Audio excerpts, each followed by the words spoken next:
My body was blown up, leaving only a brain. They wanted to turn me into an emotional robot, but I couldn't accept my current appearance. I pleaded with the doctor to kill me. Just unplug whatever it is keeping me alive and end this nightmare. However, the doctor said that the operation was approved and signed by my wife. At the thought of my wife, my heart softened again. Soon I faced my first real combat test. They had me and the mechanical police carry out a hostage rescue mission simultaneously. The robot would shoot the criminals without hesitation, but every time I would worry about the safety of the hostages, resulting in me being 6 seconds slower than the robot. The supervisor was very angry about this result. He exerted pressure on the doctor to install a control chip in my head. It would greatly affect my judgment. Soon, a new test began. Mechanical police were placed in every corner of the warehouse. This time I didn't hesitate at all and was more like a cold-blooded program.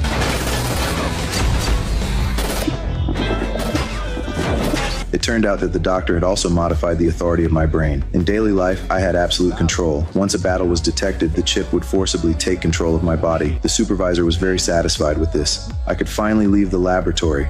When I saw my wife, I thought it was all worth it. The next day, they officially made my identity public. However, no one thought I was qualified to replace the police. To demonstrate my ability, the doctor downloaded all the criminal data collected by the police into my brain. He asked me to sort out clues for catching criminals. However, when I saw those cruel crime scenes, my emotions became extremely agitated. At this time, a large number of media were already waiting outside. The supervisor immediately had my emotions reduced to the minimum. I completely lost my emotions. I ignored my son's cries.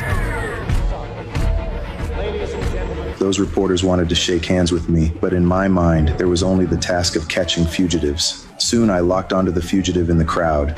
Thomas King, you're under arrest.